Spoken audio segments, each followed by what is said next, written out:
यहाँ está Floyd Mayweather. यहाँ está Crawford. Listen up, please. In this sport, I think Terence Crawford right now in the sport of boxing is the pound for pound best fighter in the sport of boxing right now. It's good to see him in the position that he's in. I think he has a Floyd and watching Shakur fight. I mean, really, you got Floyd and Crawford are two generational greats, and you got another one in the ring sparring in Shakur Stevens. He's great, one of the greats that laced up the gloves. And so it's my job as a trainer, it's a job of Saul, a job of Red, whoever else is coming in camp with us, Bernie, to lead him to that win. A lot of people make. Crawford now has two figures in his corner, all of whom are feeding him secrets on how to outbox Canelo. Floyd Mayweather and Israel Madrimov, each with their own plan. Floyd Mayweather has made it obvious that this fight is about outthinking and outlasting Canelo, not simply overwhelming him. And he is teaching Crawford exactly how to do so. Your last opponent, Crawford, going up to fight Canelo. It's a big challenge. Yeah.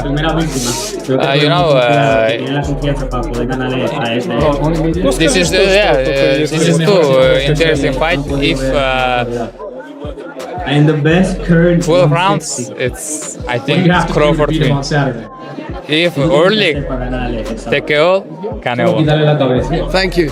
Good luck, Israel. Floyd Mayweather stated in a recent interview that this is the biggest fight of the decade and will take the most preparation. It's not about who hits harder, it's about who can outthink and beat their opponent. Mayweather stated during a recent training session with Crawford that their partnership is more than just a passing collaboration. It is a deliberate effort to craft a strategy that echoes the lessons learned from Mayweather's 2013 masterclass against Canelo, the night he ended the Mexican star his first and only clear loss. Canelo, based on last fight, is a 50-50. So Canelo fights an undisputed champ, up-and-coming former champion, and an up-and-coming undefeated contender. And somehow those three last opponents are somehow compared to Bud's Madrimov fight, making it a 50-50 fight? Wow. Crawford has also been studying with Israel Madrimov, a fighter who helped Dmitry Bivol in preparing for his dramatic upset over Canelo in 2022.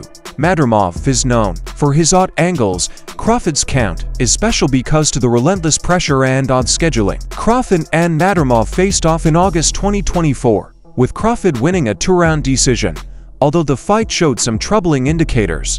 Crawford's longtime trainer, Brian Bomack McIntyre, described the fight as a mixed bag. "I give him an A-," Bomack stated when asked to rate Crawford's performance. He boxed his tail off for that fight, and Madrimov didn't do what we expected. Believes in hardcore boxing fans, they know Crawford can beat Canelo just like they knew Bud was going to beat Spence. This is real simple. It's real simple. You just got to know boxing in order for you to be able to say that. Hey, Terence gonna get in there and do what he needs to do, perform. However, not everyone saw things that way. Fans were less enthused, pointing out that Crawford took numerous hard right hands from Madrimov, hits that dramatically snapped his head back and appeared to unsettle him. Despite the victory, many onlookers said Crawford looked every bit his 37 years, giving him a C for performance. He utilized his jab frequently and tried to entice Madrimov to interact with him more, but Madrimov refused. Bomack added, "I asked him if he was strong, and he said he was physically strong, but his punch lacked pop." Bomack claimed that some of Madrimov's shots were surprisingly straight and accurate, which took Crawford off guard. Perez. I don't gotta stop him. I just gotta beat him. I'm not going in there looking to knock Canelo out. Could it happen? Yes, absolutely. You know, when I look at Canelo, he's a smaller, bigger guy moving up in divisions. You know, being that these big guys is slower, so they might catch him with something, but he might see it at the last moment. You know, they might catch him with a hard shot, but he's able to roll. "I didn't expect him to throw that straight with his right hand. We expected it to loop how GGG throws it. So this surprised me," he said. Although despite the criticism, Crawford's team thinks the Madrimov fight was the ideal preparation for Canelo. Bomac thinks Crawford's skills will translate nicely to the super middleweight division at 154 pounds. Crawford is unconcerned, focusing on the job at hand and the legacy at stake. According to Bomac, Crawford's thought is clear. He told me the same thing he's been telling the world. That's the fight. I want Canelo. I want to leave a lasting memory and go out on top. Kovalev was respect older. the power of And he Canelo. does, don't get me wrong, he does have a lot of power. But all those guys that you name is not as skillful as me. I'm sorry. No disrespect to none of those fighters. The skill level is not there. So how do you see a fight with Canelo? It's a tough fight. Canelo is a great fighter. Like, I always had respect for Canelo, but I just believe in my skills. The fact that people doubt me, it just fueled me even more. Try to get the fight even more. And I'm watching them, I'm like, man, I can beat this dude. I've been fighting people bigger than me all my life, and I always came out on top. Bomac has also revealed that he is studying the Mayweather and Bivol fights against Canelo, getting insight from two fighters that exposed Canelo's weaknesses against skill. Evasive boxes. He got him to move his feet. Bomac stated of Bivol's method, if the fight ever happened, that's the one I'd go back and watch. I'd look at Mayweather versus Canelo too. This presents Canelo with a unique challenge. He must now prepare for a version of Crawford that blends Mayweather's defensive prowess with Madramov's aggression and unpredictable nature. This might put Canelo in a predicament he has previously trouble with, chasing a moving target while being tangled up in close quarters. You're not a 54 pounder. In other words, you say, nah, he's too small. That's his take. There's a reason why Israel was so respectful in the fight. Anytime I let my hands go, he would grab me or move. For the bigger guy, you should have been walking me down. You should have been bullying me. Canelo can say, what do you say? He just doesn't feel like you're a 54 pounder. He believes that your real weight class. And My real weight class is 168. It's not Canelo trolling. I just want to know if I'm too small for 168. A lot of people my whole life been doubting me. Right. I know I'm smaller than Canelo. Crawford will move like crazy after landing and tie up Canelo as he closes the gap, according to Bomac, who laid out the basic outline for their game plan. This approach is intended to deny Canelo the clean, powerful strikes that have made him a feared puncher at 168 pounds, but the stakes are not only physical, but also reputation.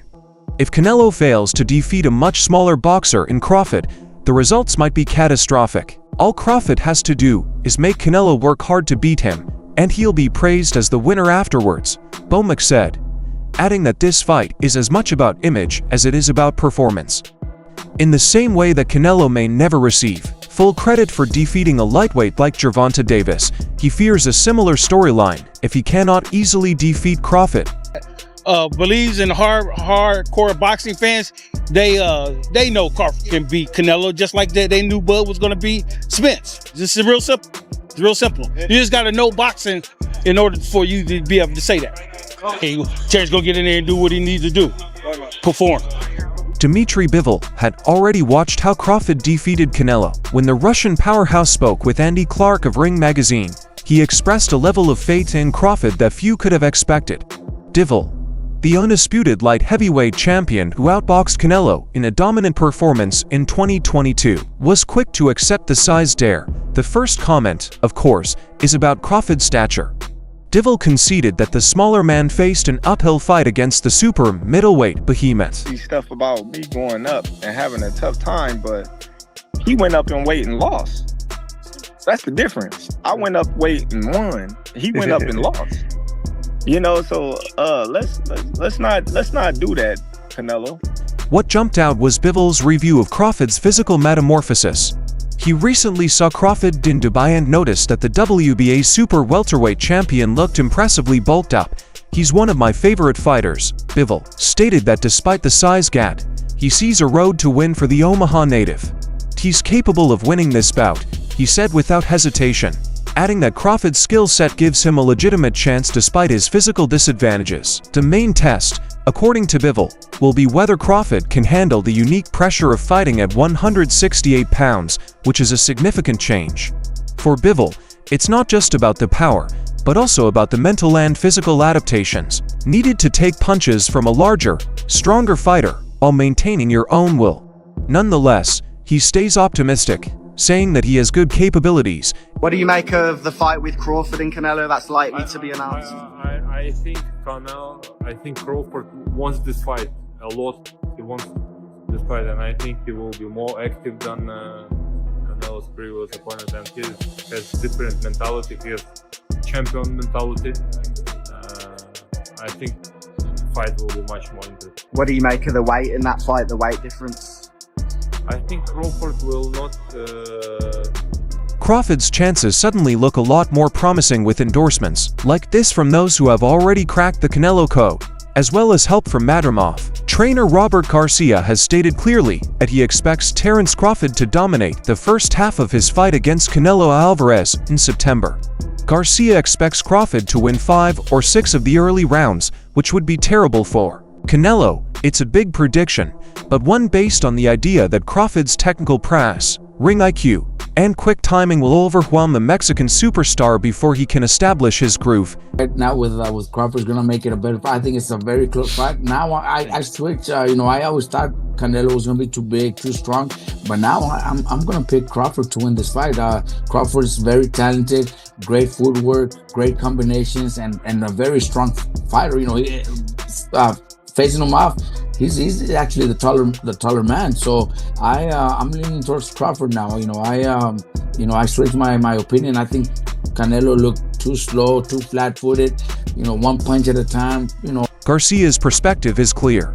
If Crawford creates a substantial early advantage, Canelo will struggle to turn the tide late in the fight. Giving Crawford a 5 or 6 round lead is a formula for failure. Once ahead, the Omaha native will have the freedom to choose his spots, jab, move, and tie up Canelo anytime the Mexican juggernaut tries to close the gap. This is the same tactic Floyd Mayweather Jr. applied to frustrate and outpoint a young Canelo in their 2013 bout, which is still considered one of Canelo's most important teachings. I think Crawford is looking at just a huge fight with Canelo, and if he doesn't get it, he might not even fight anymore. Because he's told me that before. But there's so many other fights out there too. We'll just take it fight by fight with Virgil. As for Canelo, I think a fight with Terence Crawford will be big. Even though a lot of people might think it's a total mismatch, I think Crawford puts up a good fight. For Garcia, Canelo's only way to win is to take control early, imposing his stature and power before Crawford gets into a rhythm. Garcia told Co-Artist Sports, "Use your skills and speed to fight on the outside." And he has skills. He is a very talented fighter, but he also knows that Canelo cannot afford to sit back and let Crawford set the pace. If the Mexican fighter tries to catch up in the later rounds, he risks running into Crawford's well-placed counters and crisp combos. I've spent more time with Crawford, so I would love to see Crawford pull it off. I would be more happy to see Crawford win, because I know him better. I see him develop in Top Rank. Top Rank actually were asking for our opinion before they signed him. What'd you say? What do you guys think? Me, Mikey said he's a great fucking fighter. Sign him. The power dynamic is important. Canelo has built his career on being the stronger, more physically fearsome fighter, capable of breaking down even the most formidable opponents with his explosive combinations and granite chin. He isn't the type of boxer who can rely just on jabs and elegance, which is why his aggressive, forward-marching style has proven so successful. It's a tactic that has worked against bigger, stronger rivals like 193-pound Edgar Berlanga and Jaime Munguia in recent fights, where he bulldozed his way to overwhelming victory. But Crawford, despite going up in weight, offers a new set of obstacles. But Canelo, done deal. Looks like the fight is signed. What's your thoughts on this fight, man? Man, it's a great fight for boxing. I know people don't agree with it, but if Canelo fights one inkling of the wrong fight, he's gonna lose. If he comes out and fights the right fight, it's gonna be a tough one. So right now, I think it go either way. But Crawford is not only a great technical, but also an extremely flexible fighter. He has displayed superior ability to swap stances, regulate range, and make mid-fight changes. However, it is unclear whether those talents will be successful against a physically larger opponent such as Canelo, who is known for his devastating body blows and fight-changing power. Garcia has some doubts about this, too. I could be wrong, but Canelo is extremely skilled. Let us not underestimate him. Garcia admitted, Crawford is very talented, great footwork, great combinations, and a very strong fighter. Facing him off, he's actually the taller man. So I'm leaning towards Crawford now. You know, I switched my opinion. I think Canelo looked too slow, too flat-footed. You know, one punch at a time. You know, I don't think that's going to be enough for him to beat Crawford. Crawford's too fast, But I picture Crawford winning the opening few rounds and half of the fight, then Canelo forcing himself to pressure and dominate that way. This viewpoint acknowledges Canelo's potential to struggle early on yet recover as the fight continued. It's a scenario that hangs on the Mexican superstar's ability to absorb Crawford's initial attack and reply with his own crushing offensive. I would love to see him pull it off, and he could. But I still see, I don't know, I see Canelo winning. Bud says if he beats Canelo, he's in the top 3 GOATs, greatest of all time. It's definitely. I think he's maybe top 5, but he will be up there. How huge is that win? It's huge, man. It's huge, very huge, very huge. Meanwhile, Crawford's coach, Bernie the Boxer Davis, paints a totally different picture. Davis believes Crawford will not be on the back foot against Canelo, dismissing the idea that the 3-division world champion will be forced into a defensive shell. When you see Crawford, he's going to go in there and get busy with Canelo. Davis told pro boxing fans, Crawford has never been on the back foot in a fight in his life. Do you understand? While Davis is certainly excited about his fighter's prospects, the truth is a little more nuanced. Crawford's last fight against Israel Madrimov, albeit winning by decision, did not inspire trust. Crawford took a number of clean blows and is slower than normal, causing concerns about how he would handle the even bigger, stronger Canelo Madrimov, who, while physically tough, isn't on the same level as the Mexican superstar in terms of power and precision. I'm not even a fan of that fight. They're too many weight classes apart. And although the skills, Crawford is one of the best fighters that I've seen. Now, Canelo is, fighting at 168. Crawford just moved up to 154, and he had some trouble with that in that fight. Now, where do you plan on going? 160? Davis' confidence could possibly be hiding some underlying problems. He talks about Crawford as if he were still in his prime, yet at 38 and fighting 2 divisions above his natural weight. Crawford faces a difficult struggle. He's the type of person who will go grab you, Davis added. So expect him to go after Canelo. We will do everything we can for him, as well as everything we must do. However, the idea that Crawford can simply stroll down Canelo is questionable, if not downright dangerous. Canelo is an expert at pulling opponents into exchanges in which his power and timing become deadly. Fighters who tried to outmuscle or pressure him without the proper strategy have suffered the consequences. Just ask Jermall Charlo, who was pummeled and overwhelmed by Canelo's constant pressure and dangerous counters in their 2023 fight. I don't know. I mean, it's one thing. I mean, I wouldn't think that Canelo watched Crawford on Saturday and was afraid of fighting him at 68. I think for Canelo, it's more about the credibility he gets through victory. I think he's a little bit concerned, having spoke to him in the past, that if he beats a guy that's coming up from 147 to 168, is he really going to get the respect for that? So, we'll see. I mean, money... Jiran Nennis' father, Baze Ennis, has also commented on the matchup, saying that Crawford faces both dangers and benefits. Ennis thinks that movement is crucial to frustrating Canelo. Canelo gets annoyed when he can't touch you, you know? According to Ennis, Crawford is the type of boxer who can move while making Canelo miss, possibly compelling the Mexican star to make mistakes. Ennis went even farther, saying that Crawford has the ability to stop Canelo if he catches him at the proper time. I believe Terence will do what he wants to do. Terence might stop him. Ennis made the big prediction, which is unexpected given that Canelo has one of the most durable chins in boxing, having never been stopped or badly injured in his career. Gonna do what he do, man. I think Terence might stop him. He might stop him, man. I ain't gonna hold you, man. Canelo Alvarez got one of the best chins. Yeah, but hey, listen, he ain't been hit by Terence though. Terence can punch, man. You know what I mean? I know he's been in with some of the great punches and all that, but them punches gotta be placed right. You know what I mean? And Terence placed some punches, man. Them body shots, man. I don't see too many people. When reminded of Canelo's famed chin, Ennis doubled down. I haven't been punched by Terence, but I know he's been in there with some great punchers, but the punches have to be placed properly. This is an important point. While Canelo's chin stands up to Gennady Golovkin and Sergey Kovalev, Crawford's blows have the potential to offer a unique threat because to their speed, precision, and timing. If Crawford can catch Canelo with a clean, well-placed punch, the fight may shift dramatically. However, executing that level of precision against a boxer as seasoned and defensive as Canelo is more said than done. The others say like, no, that's 2 more weight classes. Like once he gets touched by Canelo, it's gonna be different. I am concerned about him absorbing a Canelo punch, especially through the course of 12 rounds. We do know this about Canelo, he's gonna slow down, you know, so I think if anything, Canelo would try to start fast and bang on him and break him down before he gets later, and he's still got that kind of steam, but you know, there's so many components that make a champion. There's so many. As the fight approaches, these opposing views highlight how unpredictable this contest truly is. On the one side, you have Crawford's technical brilliance and versatility, as a boxer who has never been beaten. On the other hand, you have Canelo's sheer power and constant aggression, a man who has risen through the ranks to become one of the sport's most feared punchers. It's a classic clash of styles that promises to test both fighters' limitations and may come down to who can force their will throughout 12 tough rounds. But how do you see things going? Please share your views below and subscribe for future updates.